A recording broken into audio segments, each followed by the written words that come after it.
screaming fans everywhere.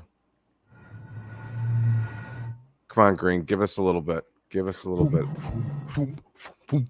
just got back from Pavlov's Brewery, motherfucker. What is that? I can't remember what one they have there that I really, really like. Oh, look at you. Many. And I actually went, Rachel and I went screaming out into the parking lot because we could have swore your dad was there. We were sitting there drinking, and all of a sudden we're like, that's Andy's dad. So we ran out the side door, like, hey, Mr. Clark. And he was like, nope, not me. Not me. Doppelganger, man. No, I look exactly like him. Double Daver. Well, hey, Blasphemers, hang tight. We're all about Zack Green today, and the show is about to start, right? No. Hey, Blasphemers, welcome to Simple Blasphemy, where we have the best times with the worst topics. We're three friends that discuss everything and nothing, from wacky headlines to games and trivia. All subjects bizarre and risque are on the table. Our weekly guests range from friends, musicians, and artists to professionals in a variety of industries. We go live on Facebook and YouTube every Tuesday night at 9 p.m. Eastern. Want to support the show? Join our Patreon. You can find it and more at www.simpleblasphemy.com. So grab a drink, and join in. It's too late now. This is Simple Blasphemy.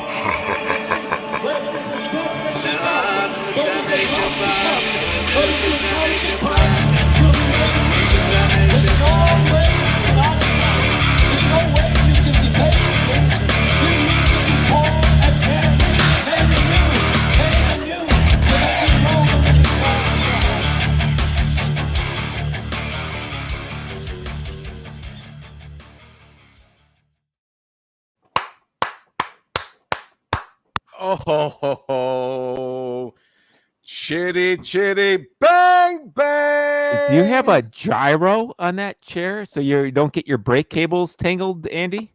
Is that lamb gyro? But of course I do. With fries? It's my gyro hero. Welcome to the Simple Blasphemy podcast, folks. All you blasphemers out there. My name is Zach Ward, and I have here with me always Andy. What cool shirt you got on? Have a good Michigan Tuesday, everybody. Yeah, I'm wearing our official Simple Blasphemy swag again today. Yeah, you can find that, I believe, in simpleblasphemy.com. There's a link for shirts. You can pick colors, two different logos. Super comfortable. It does not feel like burlap. Aha. Also, we have Zack, the Green Machine, aka the Cleaner. What up? I don't know, man.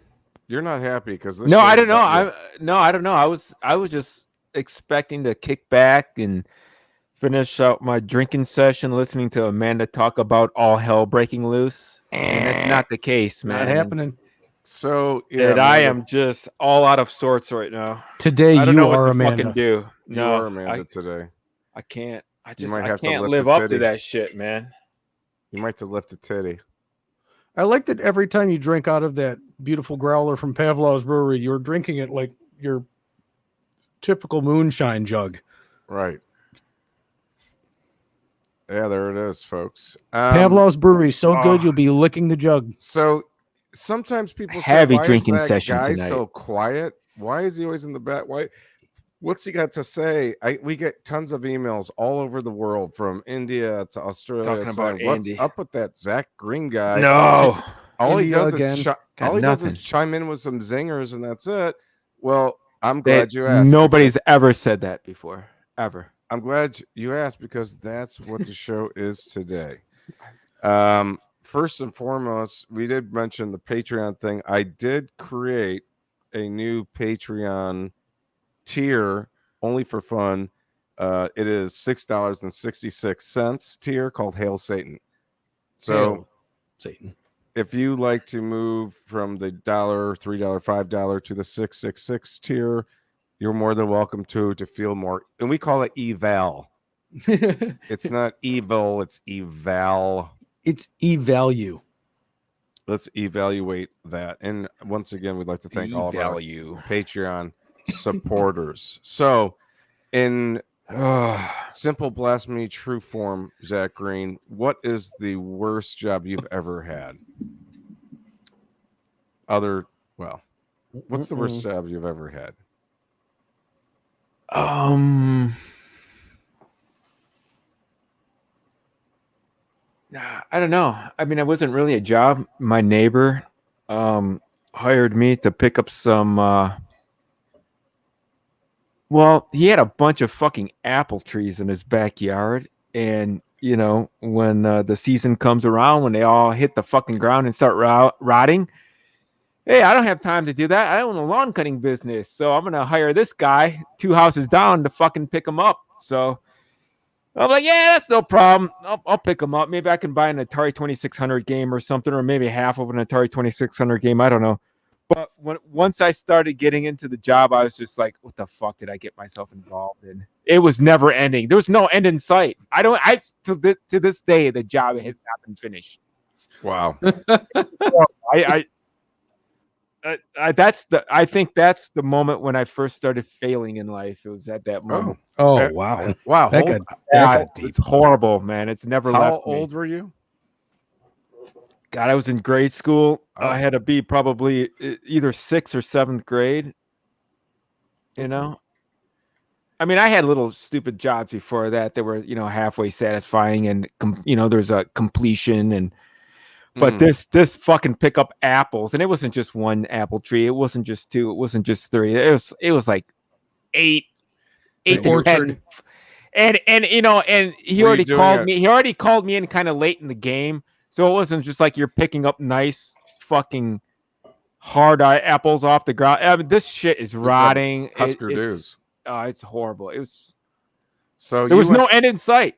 So you went to pick up, and for somebody that has OCD, that's the fucking worst thing you could do to somebody, is give them a job that there's no end in sight. So when you're doing that and you're starting to pick up the apples, you started doing it over and over and over and over. And yeah, and the evening wasn't ending. The evening it was just like 4:30 constantly. Did you ever? Nothing was moving forward.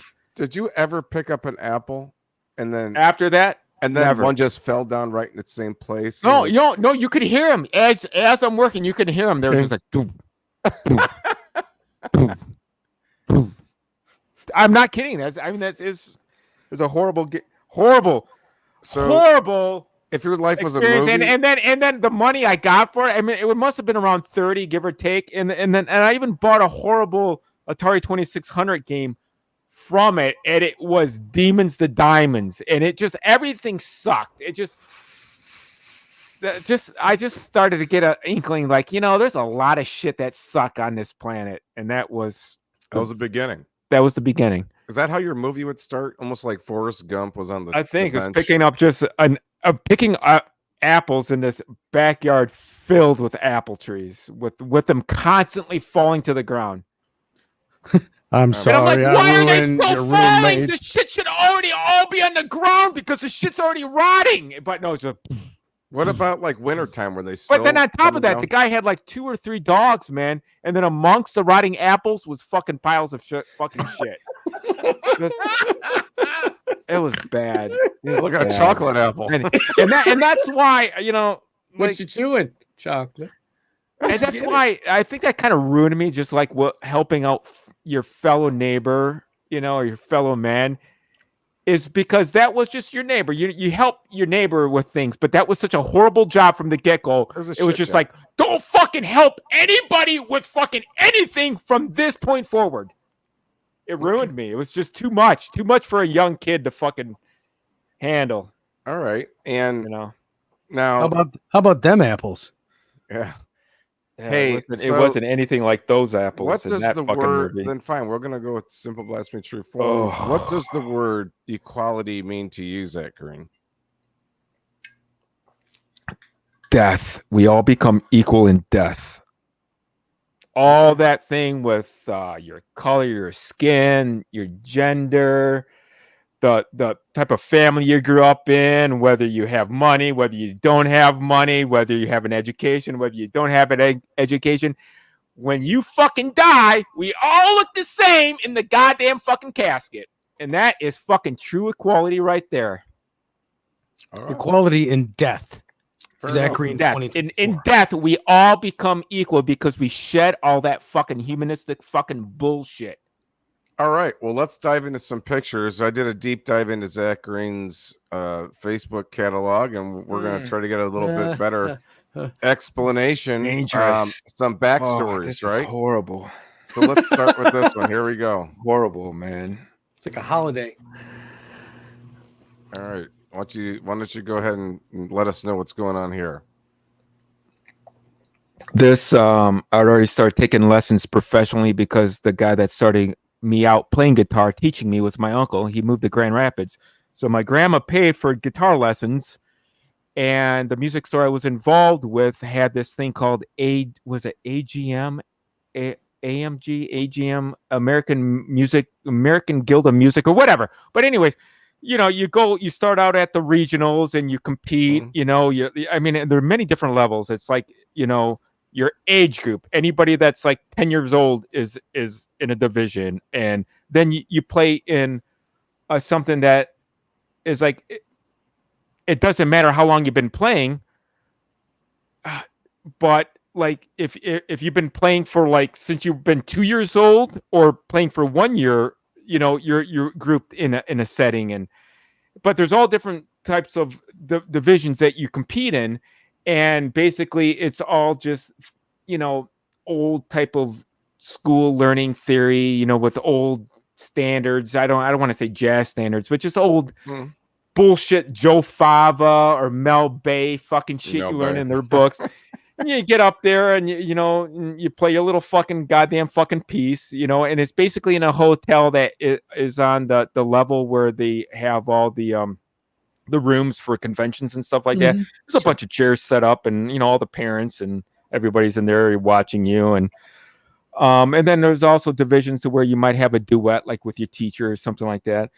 And it was here's something that you're spending like the year working your way up to it playing, and then you get thrown into this it's at least my first experience of playing in front of a lot of people. And it was worse than school. But anyways, that was the first year that I competed. It was 1986. Oh wow! On the left picture right there, and that was the first guitar I bought for myself. I saved up all my money, my birthday money, Christmas money, odd job money. Even the some of the money that I got from picking up those goddamn fucking apples. And there was a music store, Model Music, that was just down the street from me that I used to walk to. The only thing I would be able to afford to buy is guitar picks, but finally I was able to save up the $160 and buy that 1986 Magnum Strat guitar. Right. And learned my little stupid fucking songs, and my parents booked a weekend at the Novi Hilton. Wow. And we just had a fucking blast, man. And that was the same year that awesome movie Rad came out with freestyling on bicycles, which that was another one of my passions. I mean, guitar was one thing, riding freestyle bikes, riding on ramps, and doing, all that shit on fucking bicycles. Yeah. There you go. Queued it up. That was the same year that Rad came out. It was just a great fucking time. Now, Green, here you are standing on a bicycle, floating down like Jesus on the cross. Yeah, T-riding. I call that T-riding. Sure. Is that where you wedge the buttock seat in between your legs and then kind of stand and... Yeah, and the GT had a frame that puffed out. There's two separate tubes that went on each side of the seat post. So that's why you were able to stand on it like that. And how old were you at this? 40? No, I already had my first house at that point, and that's already after I met Rachel. She took that picture. I think I was I was above 40. It was like 41 or 42, because I remember making a post on Facebook saying something like at age 40 I still had a sense of balance. While all this stuff started to go downhill, my sense of balance was still hanging on a little bit. I was able to do shit like that. So back in the day, we're a little bit older gentlemen, and hey, we would definitely want to say really quickly what's up to Julio, and Terry is in the chat. And if you're in the chat, hell, just give us give us a message. Why the heck not? Call us your favorite name. I mean, you have any questions for Zack Green? Today is your day. This is a show that's basically around Green. It's a holiday. No, It's a holiday. It's like I've been ambushed today. you have definitely been ambushed today. So the thing of it is like BMXs were a huge thing back in the 80s in probably the 70s too. I remember I had a Mongoose bike that was so sought after it was stolen in Toledo. I had a bike you stolen know, right from my hands. Yeah. We grew up in a time where you could screw on those I forget what they call them into the wheels. Pegs. Yeah, you could have people stand on Pegs. Yeah. the front and the back. You could have somebody literally standing behind and holding your shoulders as you cruise the streets looking like a badass. What do you remember of those days, Green? God, those were the best of times. Those were the worst of times. But no, I don't know. I mean, that was before technology that we knew technology like today. There was no cell phones, computers. I think the biggest, baddest computer that was basically available to the public, and a lot of people had them, were the Apple IIe's with the monochrome green screens or amber screens. Fucking going online. You've heard stories about it, but you actually never knew somebody that you actually could go online. You've heard stories about it, but you never knew somebody that could go online. Literally, like you fucking just went outside and you just lost yourself. And like when you went outside and you hung out with your friends and you got on your bike and you drove and you pedaled away from your house, you were gone.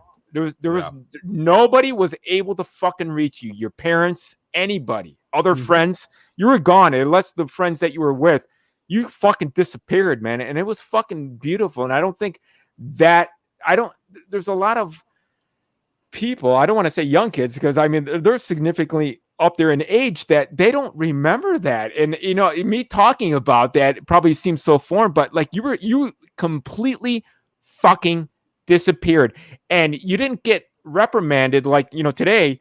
Everybody is expected to have a phone on them, and when somebody calls and you don't answer, you don't text back right away, you get bitched at. But back then, perfect excuse. It's just like, I was out.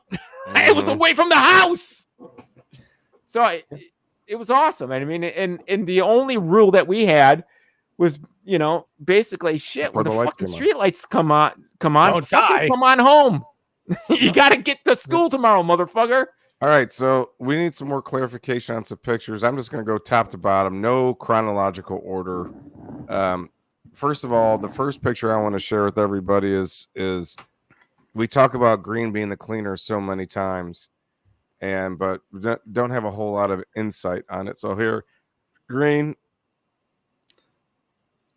can you give us some background on this? Gorf.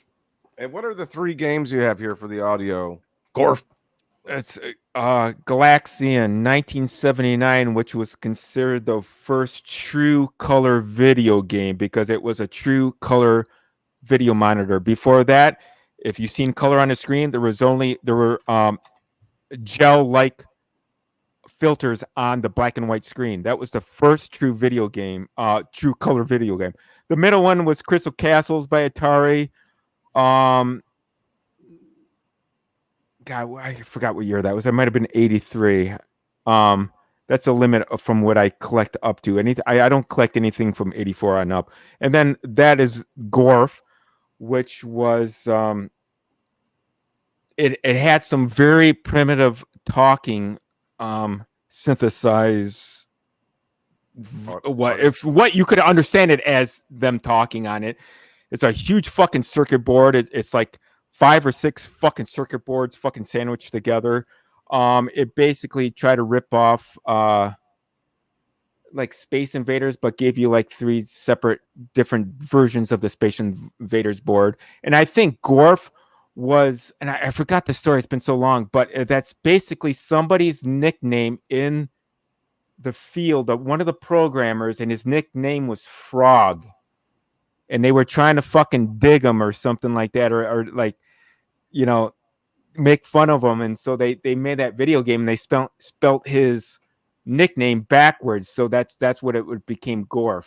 Oh wow.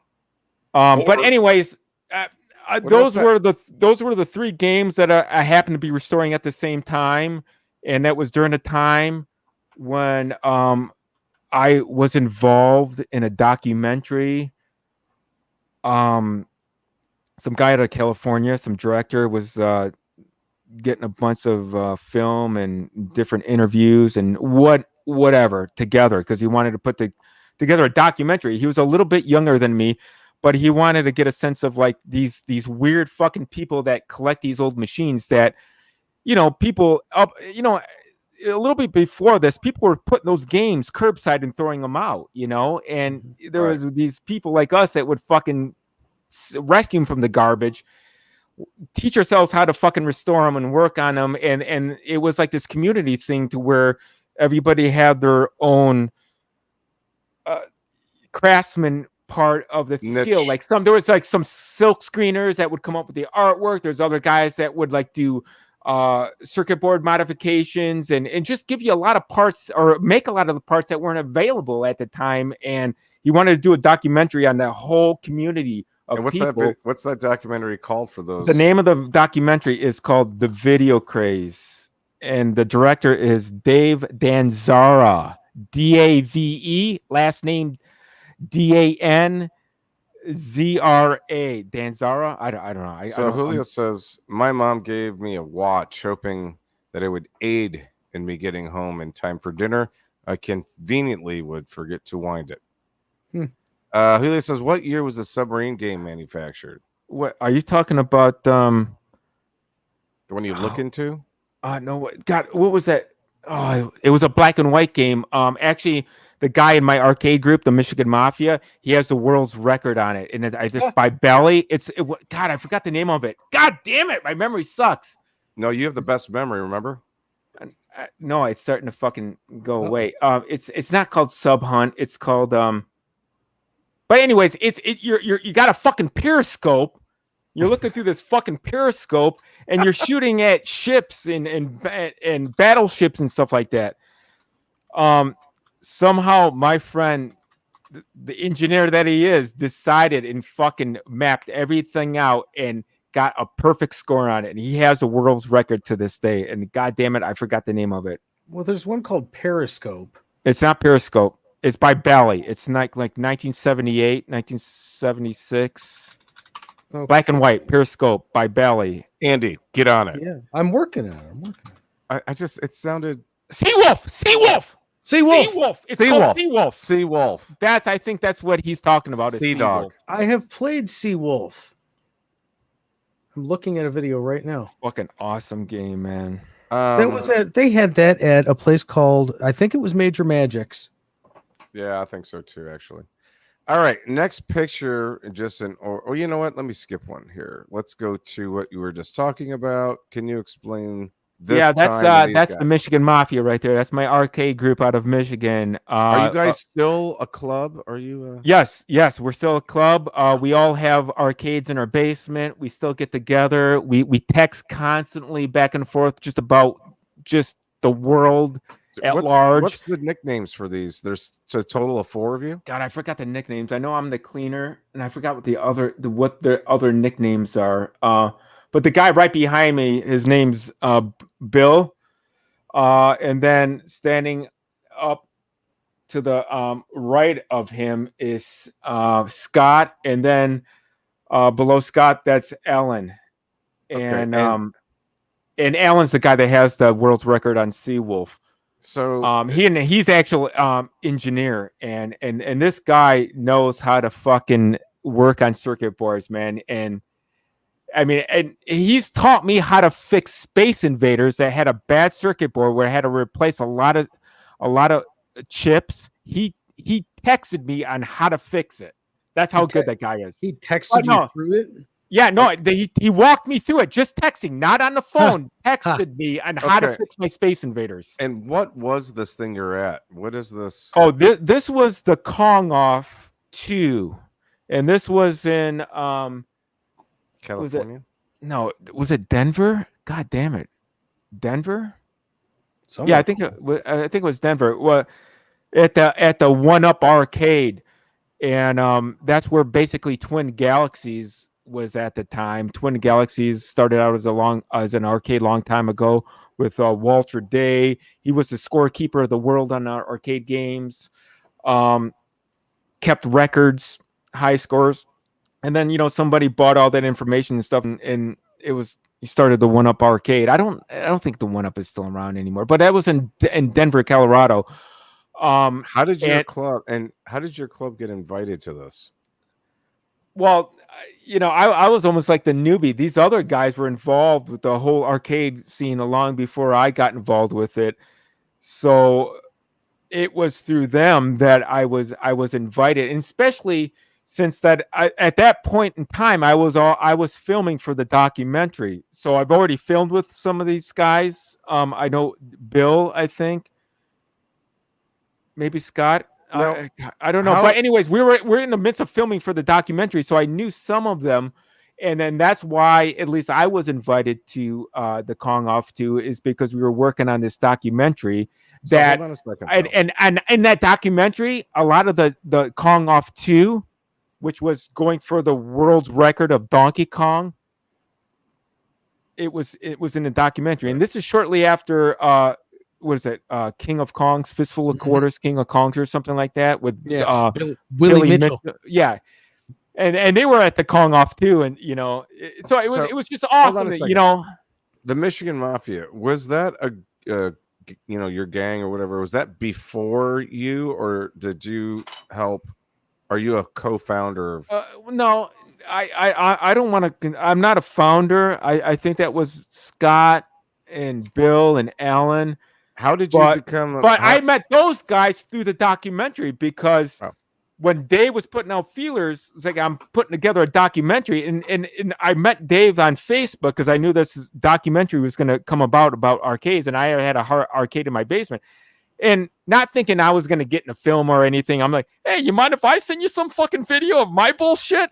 He's like, yeah, send whatever you want. I don't even have a video camera, so I called my best friend.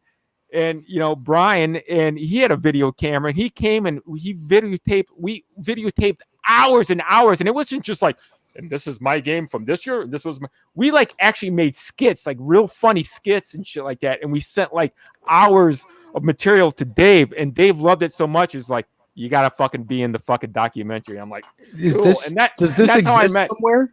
Yeah, dude, it's out there somewhere, man. You can get it somewhere, man. I got it on DVD. It's on Blu-ray. It's on VHS. Andy, if you find a link to that movie, send it in the private chat, and I'll give it to everybody. Or even look up Dave Danzara. He's on a bigger and better projects. Green, let's just say Andy wants to be part of the Michigan Mafia. What does he have to do? Is there a ritual? Is there something that he has to be hazed? Do I need to sleep with somebody? Does he have to fuck? I don't know about the sleeping part. Does he have to straight on fuck an arcade game? No, I don't know, man. I don't know. You're gonna have to either contact Bill, Scott, or Alan. I don't know, man. Because I want to fuck Stun Runner. I don't even know how I got involved in the Michigan Mafia. All right, so let's continue here. Green, you are a treasure. Pictures that need more explanations. Here you go, Green. Now you'll notice the very far left. Second to the left, there's not sitting down, standing up, a young Green that looks like he's in a Michael Jackson bad outfit. I still have that, man. What is this event that you're at, dude? It looks like this goes more into my wife's genre of things, and this. God, I don't know what this is. This is something in the art world, and this is downtown, and this is at some art show or art showing, and I think it had something to do with steampunk a little bit. So, yeah, I think so. And I'm man, I don't know. I forgot. You look much goes bad. Look at you right there. You look like a bad. Right, the beautiful thing is that Atwater Brewery was just like 2 doors down. So the whole night I'm going back and forth and fucking sitting at their little makeshift bar in the warehouse, fucking drinking, going back and that was the place to where there was many different places, booths or whatever. People had their wares or whatever. And there's this one guy that his attraction was, hey, hold on to these two things. I'm going to send electricity through it, and let's see how much electricity you can take. Oh, wow. So I was just like, oh, hey, that's kind of cool. My wife's like, no. Here, he can take as much electricity as you can give him. They're like, nah, that's okay. It's like, oh, no, here, try. The world's record is this. And I'm like, wait, what do you mean world's record? It's like, well, no, not the world's record, but tonight, this is the highest person got. And it basically was a car battery. Now, it wasn't full bore car battery because a car battery has high amperage. And when it comes to electricity, it's not the voltage, it's not the wattage that kills you, but it's the amperage. Now, car batteries have high amperage, and that's why they can kill you. Now, I was in auto class back in college to where a poor student was working on a car, leaned over, and he had a long necklace that hung down, and it touched both posts of the battery, and it fucking killed him. It wasn't in my class, but I was going to school at that time, and oh god, it was horrible. But it's high cranking amps, you know. So what was? But anyways, this guy had a car battery, but through the circuit, it took out the dangerous amps, but it still gave you that fucking jolt. So I'm holding on to these two electrodes, and he's like turning it up, and he's like giving me that. I'm like, fuck. I electrocute myself with my fucking arcade games all day long when I'm working on them. No, those arcade games, the monitors. The monitors alone emit between 30,000 and 50,000 volts of electricity. Now, it's not high amperage, but it's still enough to knock you in. Yeah. So, and my favorite part of working on the video game is working on the monitor. So I'm constantly getting electrocuted. So I'm holding these things. I'm like, oh, this is nothing, man. Crank it up. He's turning it up, and he's like, oh shit, I never went this high. I'm like, come on, man, because I knew it. I knew it. It was nothing dangerous. It wasn't high amperage. I'm like, give me more. So I'm getting to the point where I'm starting to curl over. I'm still hanging on. I'm like, more. And the guy's like, no, I'm shutting you down, man. You fucking won. You're the all-time winner. I'm never doing this to anybody ever again. That was that night, man. That was a great fucking fun night. Does your pee hole start to dribble at that point? You know, oh shit! Maybe that's why it does now. Maybe that's why it does now, because it's like when you pee, it's not just a shake anymore. It's just like, oh, you got to sit there and you just got to keep shaking and dabbing and just like shaking and shaking. Oh, fucking old age, man. My fucking seals are blown out, motherfucker. Oh yeah. I suppose you could get your O-rings reinstalled. I wish it was that easy as changing out O-rings. All right. Let's see. We got a few more to go here. I'm gonna go get one popped in this weekend. How about this one? Green, you ready? No. Oh yeah. Yeah. So my 1973 Rally Chopper. It's like a 2-speed or 3-speed or. It's a 3-speed. Oh god, I forgot the gearing and the hub. It's by and it has disc brakes. No, that's just the plate that keep the chain from hitting the spokes. Okay. Army Sturgis Army. I forgot the gearing in the back. The hub. This is a United Kingdom bike. This is a English bicycle, Rally bicycles. Now this was their player when we started putting out the Schwinn crate series, like the muscle bikes of the late 60s, early 70s, with the big wheel, big slick in the back, little wheel in the front with the shifter. This was like their version of, going at war with us. Now, the what is it? The crate series from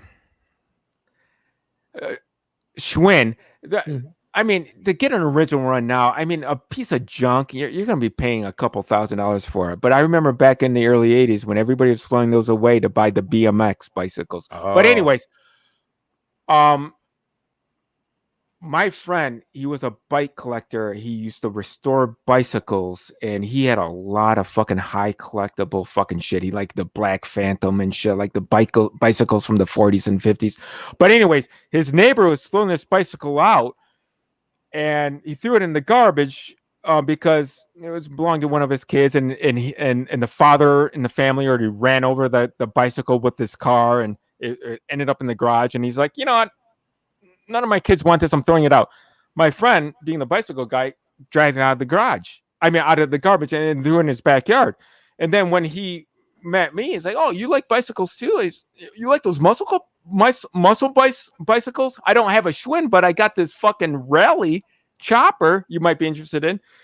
He gave it to me, and by that time, it was in his backyard. It was fucking rusted beyond belief. It was already bent because it was run over by a car. But it's like, "Hey, man, here's the bicycle." And he goes, "When I picked out of the garbage, my neighbor came out with the original receipt. It was from 1973, and that bicycle in 1973 was like $350, which was a goddamn fucking fortune." That's an expensive ass bike. Yeah, even by today's standards. I know. I mean, So my mom, as a teacher, I think made $6,000 a year or something like that. Jesus it's Christ. fucking crazy. So, anyways, at that point in time, I'm still living at home. I have a million projects, so I couldn't bring home another project. So I hid that bicycle at my grandmother's house. She was still living. Kept it there for a couple years. Then when she died, I had to fucking bring the thank God at that point I had my own house. So I brought the bike back to my house, fucking restored it to the condition that you see in that picture. So Julio says he had the Schwinn version. Okay, yeah, the crate series. Yeah, it was either the orange crate, the lemon peeler, the pea, whatever. The pea holder, the pea holder. I know it was a pea picker, the pud whacker, the pea picker. But no, believe it or not, there was a bicycle that the crate series made that called the cotton picker. Oh, if you can fucking believe that. Jesus Yeah. Christ. Look it up, man. Insane shit.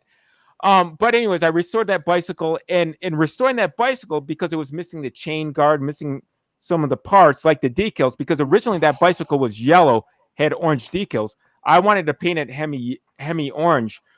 So I started contacting people in England, because that bike that's like a cult following in especially, was it Nottingham, England or something like that. There's like a shitload of bicycle clubs that all about the choppers. So I started talking to those guys who are like, "Yeah, no, I'm making reproductions of this part. I'm making reproductions of this part." So I got really in with those guys, and they they started making me parts to finish that bicycle. That's really fucking cool. Hey now, guys, hold on. This is a 1970s advertisement for the cotton picker. Jesus fucking Christ. The cotton picker. There it is. Holy macaroni. Now wait just a cotton picking moment. Mm-hmm. That is, somebody needs to buy one of those and crush it. I was going to ask Zack Green, do you find that finding the stuff for your restorations is the fun part, or do you? Yes. Okay. No, because it seems like part. you're really adamant about having, like, it's got to be specific, man. This has got to be the exact thing. If not a perfect reproduction by a super fan that knows exactly what the fuck they're talking about. I'm not even that insane, because I have a 1982 GT Pro Street bike when GT would be before the freestyle craze. Mm-hmm. They were making them in Anaheim in a little garage unit by Gary. GT stands for Gary Turner. He raced rails, drag cars, and he would weld up his own rails and race them. And his son was in the BMX bikes, and he was looking at the BMX bikes at the time. He's like, "The fuck, I can weld up something better than." So he started welding up bicycles for his son, and then his son would take him to the track and race them on the weekend. And then, like, all his friends, like, "Oh, that's fucking cool, dude. Can your dad make me one?" So his dad started making bicycles for his son's friends, and then all of a sudden it grew in this whole huge fucking big business. And it started in Santa Ana. I'm sorry, Santa Ana, California, a little garage unit. Then from there, it went to Huntington Beach, and that's where I entered into the picture. I saved up all my money in 8th grade to buy my first GT Performer. At the time, in '87, to buy a $350 bicycle. Jesus, yeah. Fucking, that's big, serious fucking business. But from there, GT ended up being bought from some China company or whatever. It's not the same company anymore, but that's where that whole thing started from. You know. All right. Well, hey, let's keep moving here because we're gonna. Okay, This podcast sorry. is gonna be over before we I know. know. I'm sorry. Another picture that needs more explanation. Oh yeah, this one. My sister was in college at Michigan State. She was. This is Zack Green teaching people to go fuck themselves. Right. Yeah, what are you flicking off a chalkboard and it looks to be a biology room? Judging Yes, by the you're right. At Michigan State. That's pretty cool. My sister went to Michigan State and she went to the veterinarian program. How much do you love your sister? Like on a scale of 1 to 10, is it? No, dude, I'm completely fucking proud of her, man. She knew what she wanted to do right from the moment she came out of the womb. She's like, I want to be a veterinarian. Huh. And she worked so hard for it. Well, she's lived with an animal for so long. I think it took her 2 times, before she was able to actually, pass whatever the big test is, whatever like that. But she got in. And she owns her own veterinarian practice right now. And awesome. Now, she never once went to you and said, hey, I need to really, really practice on neutering. Would you be so kind as to? I don't. Come here, brother. I'm going to clip them real good. I am not even. Chop the beans off. And could I get a chop and reattach at 3:30? My biology is not even of this planet, so no. All right, it can't be possible. So you must have been visiting. There's a chart. Yeah. So, anyways, we in the went container? down, and I think it was because back then she was living in dorms. So every year she would have to like move out of her dorm and back home before the next semester. Right. So that was in one of those family trips down there with the family van to pick up her shit or either take her shit back to the dorm. But anyways, we made a weekend of it. My parents would, and my sister, and maybe one of my friends, maybe one of my sister's friends, we'd just go there and make a weekend of it, help my sister either clean out her dorm or set up her dorm. And it was just a good time. And she always gave us a tour of the facility. And, every year that she was there at Michigan State, she got higher and higher up with the program she was in. So she was able to let us in certain rooms in her classrooms that she was even assisting. And I remember just in this one of those classrooms to where it was like stadium seating. And I remember just going down there and there was chalk on the chalkboard, just writing my initials on there. And my mom snapped a picture, that's all that is. I love that. I love all of that. We get a lot of emails from many fans across the globe saying, Zack Green looks like he's super skinny, and it's always very difficult to answer these. Like he's constantly working. I don't really like eating if I don't have to. Doesn't eat if he doesn't have to, and then his heart beats like a rabbit. He exercises and he dances a lot, and nobody truly. What I'm just saying, and this is how he stays so skinny. Maybe I should dance professionally. We should do it like we're toys. Like this. This is head, shoulders, knees, and toes. I like it. All right, there we go. Now you see that? That's Green on the right. Dipping donuts. Dude, I remember that night. I ate so much. It was like it was a weekend. We were in Frankenmuth, and I remember starting out, and I only eat once a day, but that was one of those weekends where you're on vacation. So you start with breakfast, and then you go to lunch, and this was right after dinner, and I had this huge fucking fish and chips dinner, and then after I got done eating my fish and chips, I started eating other people's food that they didn't finish, and I remember I actually went in a food coma that night. I mean, that was like a fucking hangover, motherfucker. I ate so much. Did you? I ended up falling asleep on that bench I was dancing on like 10 minutes later. Now, hold on. Now, were you dancing to jar something loose, or what was your objective? Yeah, maybe to work a log loose or something. Work up a log. At that point in my life, I didn't really have to worry too much about juice. Right. Work up a log. That came much later. All right. Let's. I think I have one more. I think. Oh God, that's got to let's get see, put one somewhere. more. There we go. Oh.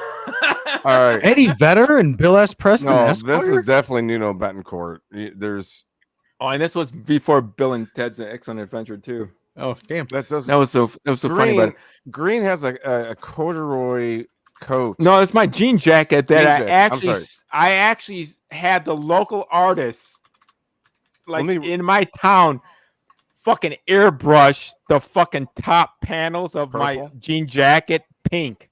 Okay, so we got a jean jacket. Because And I the mean, top- because Eddie Van Halen had a similar jacket at the time when he was just got done recording 1984. So I had to have the fucking same thing. So it looks like this looks like something The Rock would have worn like back in the 80s. It looks like Yes. you know how back then they had shoulder pads. Remember the Andy? But this looks like they're painted on.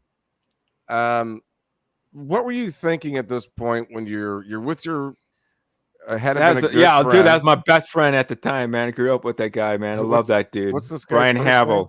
Brian. Brian. So you got Brian here on your shoulder. You guys are partying. You're having a good time. And and did you request a picture or did someone? No, we were at Sarah's house. I'm not gonna say her last name, but that was a friend of Brian's from school, and I did later on. It might have been 3 or 4 years after that picture. I did end up dating her for a short period of time before she's just like, "Fuck you, you weirdo," and she dumped my ass. And she'd even dump me. She called Brian to fucking dump me or something like that. I don't know, but She was scared. no, and God bless her. And God bless her. She has a beautiful family now, and everything worked out. But that picture, we were just getting ready to go to the Ritz in Roseville to see. Putting on the Ritz. Yeah. But no, it's called the Ritz. It was like the big fucking rock venue of our area. And I think we went to go see some. God, I forgot it's obviously some 80s band, and we were all underage. And I knew because I already started at that point, just got into the music scene. So I started working at the music store. I was still a stock boy, fucking cutting up cardboard boxes. I didn't start working on guitars yet, maybe tuning them. But I knew a lot of people that I met through that music store and I was a sophomore in high school, and they're like, dude. And that was at the time because Vinny Dombrowski from Sponge was practicing in the empty space of the Ritz. So I think it was because of him that we got in there through the back door. So we were all underage, and we're going and seeing these fucking major bands, though, like only 21 and over bands and stuff like that. Ooh. So that was the picture that was taken before we ventured out for that evening. But anyways, it was funny because that picture came from actually Sarah, and Sarah posted it, and then Brian commented on it. I commented on it, and then then Sarah commented on it, and it was funny because my mom was like, "Oh, that's a really good picture of you guys," and Sarah's like, "Oh yeah, that's when we Brian and Zach were in my room," and I'm like, "Jesus Christ, don't tell my mom we were in your room." Green. Now, were you a virgin at this point, or did you already flower? No, yeah, I was a virgin, dude. Look at you! Oh my god! No, dude, I was so distracted by fucking restoring cars and building shit. Dude, look at that skin. I'm not. I know. Look at fucking that. perfect skin. It's like porcelain. Oh, Green. I lost my virginity a little later in life because I was a goddamn fucking nerd because I spent all my fucking time fucking restoring cars and this and that. I just, I don't know.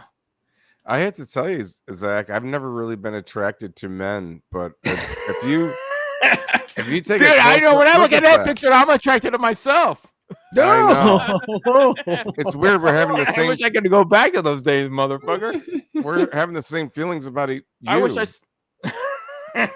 This is getting weird. Now, at this point, did you like know that women had periods, or how much of a nerd were you? Or... I knew that women had periods, but I still was in the dark. That Did you even feel a though boob yet? I was circumcised, but I didn't know I was circumcised. I thought circumcision was just some weird thing that Jewish people did, and it wasn't until Oh. I Do you- was how old were 20. you? It wasn't until I was, God, not 20, 24, 8, 25, 9. when I started dating my nurse, that she basically said something like, "Oh, you know," she mentioned something about me being circumcised. I'm like, "Wait, what are you talking about?" She's like, "That's a really good circumcision you got there." I'm like, "Wait, isn't that wait, that weird what- fucking weird thing Andy? that Jewish people do with their teeth?" And no, Yeah. so anyway, she had to school me on the old thing, and then later, I mean, hold on. Now, did you? She said you had a nice circumcision. That's a nice but she circumcision. also said you got a nice. She also said you got a nice friend there too. So, Is that your? but balls? she also said it's a nice cut, nice cut, ball. nice Or your friend, butthole? nice cut. Really? No, What? but no, I no, Do you- dude, do you- that's what sucks with all this great education, right, private hold school, on. Catholic education. I never knew I was fucking circumcised. I thought Green. that's how all humans came. Green. Well, kind of green. Me too. I felt like such a goddamn fucking dumbass. No, I did the same thing. I didn't know what the hell that Great. meant. I didn't Hold know on. why things. I know that we're gonna get emails from everybody. Everybody's gonna. I'm gonna get all these things. I have to answer them. So just please. Nobody's listening to this show. So Green, after how old are you? What 40? I'm 48 right now. 48. Everyone wants to know, has the circumcision held up? Is it still Yes, it looked it's just as good as it did that Just- day that just picture was like taken. clouds just rolling up in the Perfect, sun? man, perfect. Just because if you really think about it, Andy? like if you look at a car and Yeah. somebody did a weld job Right. because you're trying to cut this piece of metal and then weld it to this piece of metal. Hey, how good is your welding skills? Has it held up or has it just fallen apart? No, I had a fucking good welder, motherfucker. Okay. Now That's metaphorically speaking. That's that's poetry. have you had someone verify it too? Like perhaps your wife or another girlfriend, like, hey, listen, this lady said my circumcision is pretty damn good. Would you mind taking a look and verify it? Have you ever been verified to where like someone could look at your circumcision, like, yeah, you barely have to clean that, and I wouldn't mind No, sucking on it, maybe yeah. a little bit. I literally, I've taste.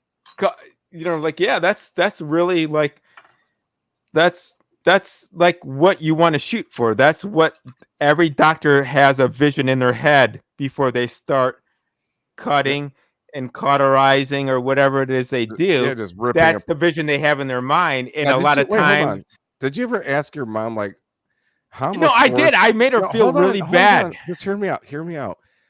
Did you have to ask her like, hey, listen, I'm not going to brag, but I've got really nice foreskin. The curtains are mended, right? How much foreskin did I have? And did it come up to a point? Like how much? I never. No, I just. Did, No, do they give it to you in a basically- box when they're done these days? No, Would you like to basically, I say, hey, nice going, mom. It took this fucking girl that I was trying to fucking land for the longest time to tell me that I was circumcised, and I fucking looked like a fucking jerk because I thought this was some weird fucking practice that Jewish people did with their fucking teeth. And then she had to fucking school me, and I'm like, I thought I went to this like private school, with all. She's like, oh my god, I feel so bad. Oh my god, because Julio- I thought I was born that way. I thought I was born that way. Well, no, yeah. Julio says at least you got circumcised as a baby. I had to get circumcised at Right? 17. No, I've had friends that got circumcised at 30 in their 30s. Oh God, can you imagine? I would try my hardest to make uncircumcision like the cool thing, to just avoid having. Because from what No, I there's understand, an intactivist I movement. lost a lot of I lost a lot of feeling by Do you having remember that being done. circumcised? No, You remember a lot of different things. So. no. I think if you, I mean, I know people might say you're fucking crazy, and maybe I am crazy, but Not even kind of. I think I remember moments like after I was born, a fleeting vision that's just so prevalent in my mind. But anything before that or after that, don't remember. And maybe that's a good thing. But I do remember there's this point in time, like when I was, like after I was hung upside down and spanked on the ass. This was already after I was wrapped in a nice like warm blanket and stuff and put in my mother's arms. I do remember a fleeting instant of what the fucking room looked like. God, I wish I could. Cool. And a lot of people say you're motherfucking crazy. Wait, and maybe I am. This was 1970 what? I was born in 1973. All right, so 1973, I know for a fact a nurse was in there smoking a cigarette. Did you? No, I don't know if I told this story. I don't know if I told this story before. No, Go ahead. People, please we tell got me. 4 minutes. Tell me. Stop me if you heard this. Back when I was born, fathers weren't allowed in the delivery room, so they had to stand in the waiting room. Yeah, I remember hearing something like that. So, anyways, I was born. I had a traumatic birth for whatever reason. They had to go in, and I like to call them the salad tongs. They had to pull me out, but they had to take the salad tongs attached to my head and pull me out. Mm-hmm. And it did slip on my left eye on the corner. Now, when the weather changes drastically, it gets really red, and I can tell that, oh shit, something's going to drastically happen with the weather. But anyways, I had a traumatic birth. So when they were reeling me through the viewing room where all the fathers were standing, my dad, it went over his head.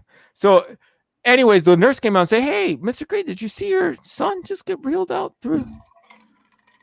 No, I seen a black baby come through, but I didn't. Oh, Mr. Green, that was your son. I was so goddamn fucking deep purple from a traumatic birth that my dad thought I was black. Oh, wow. True story, man. True story. And you recover. Well, obviously, you recover. No, but I'm like hanging. I'm like, no, not again. I'm hanging on. Whatever I can grab onto. That's amazing, Green. That is amazing. No, I don't. I'm gonna let Andy. I'm gonna put Andy on the spot, and I apologize, Andy, but you're so quick with words. Oh yeah, I'm not worried about it.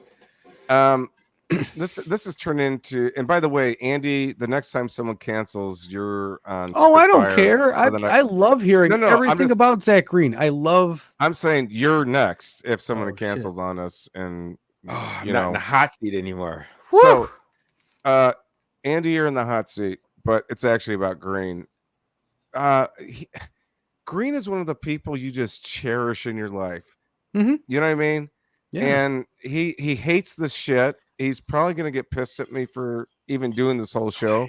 Even in the pre-show, I told him like, "Hey, the show's gonna be about you." He's like, and he's kind of poo-pooing it, but Green loves history and he loves this. He's passionate about his life as much as he. Passes himself in the car or whatever. But what's some of the best things about Green that make him special over any other person you have ever met? And then I'll go after you because I just want to give you the opportunity. When I think of Zack Green, I think of the early days at Reverend where we would be the only dudes at the shop for like days on end because the rest of the staff was off at like the name show or something like that. And I thought it was insanely cool that I could sit there and listen to a dude make the most simple guitar noises, just getting it all set up, and then would rip this inhuman solo. Just every once in a while. I would take me completely by surprise. And I was like, there's no fucking way that dude would ever want to be friends with me. Yeah, and to be no, fair, and I thought that very deeply that this dude, he's too cool. He's literally the coolest dude I've ever fucking seen He's got all these fucking. He puts stickers and shit everywhere. He cuts out paper and creates these little prayer spots around his workspace. Now, to be fair, Andy does know bar chords. Just to let everyone know out there. So Oh yeah, I'm half. Green will tell you he got maced pretty easily. Sorry, Andy. I thought that would be funny. Yeah, but and then here I am doing a show with him. No, He I don't. So comes to my birthday parties. at least one Christmas party. That I At went least to. one or two Christmas parties. I've picked him I've up been on to the side many. of the. I've only picked seen you you up at on the one side of the ward. road. I So- picked you up off You the damn have. side of the road. Here's what I have to say about have. Green. Here's what I have That's to a say about friend. Green. And I'm gonna kind of piggyback off Andy. Green's a true artist. He's in constant making the world his mural. He's Mhm. in the process of putting little bits and pieces of his art everywhere. And I will tell you why. I was well, not even why, but one small part. He did remember when we had a shipment of guitars that went into a ditch, and we had a blue buckshot, two blue buckshots that were super fucked up. In fact, that's one of them right there. I just took the paint off the top, sanded it down for my uncle that he's supposed to do some wood burning. But aside from that, we had two fucked up buckshots. That was one.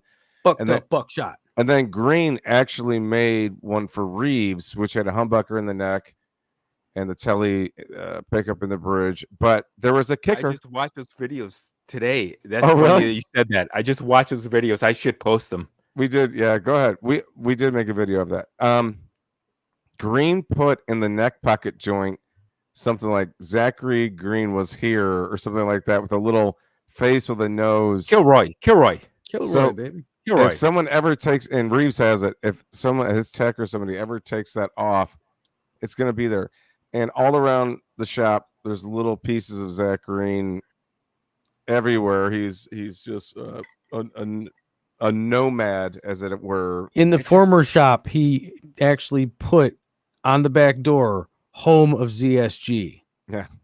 I forgot about that. I actually did. did I that. remember seeing. Yes, I that was. totally forgot you about did that. that. Littering. Oh my god, that is Literally a legendary human egotism being. at the worst. Number two is Green's organization and dedication and gumption Organization. and everything is Organization. nearly unmatched. I learned so much just from his workspace, let alone anything else.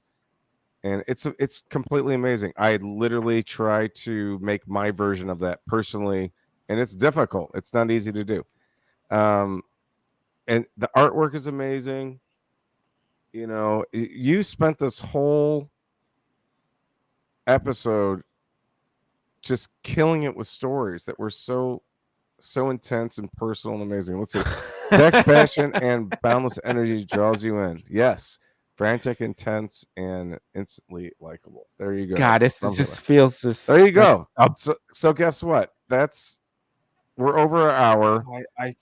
This show's for you. And like I said, the next time someone cancels, Andy, you are up next. So Oh my god! be No, prepared. see, now No, the I don't room is know. starting to come back to me, No, just like man. after fucking jacking off. The room is starting to come back, and you. And you that's feel how I like got kicked weird. out of the bus I'm station. starting to feel weird. All right. So, as it relates to next week, we've had a couple Please. cancellations recently, so I'm gonna Take the say spotlight this. off.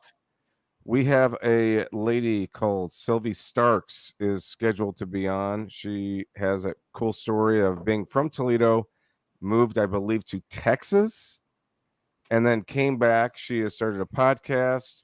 It has to do with music and everything. So next week should be really cool and interesting. Provided that all. Let's see. Speed Sky says, "Love the thumbnail, Zack Green. Hello, it's your brother."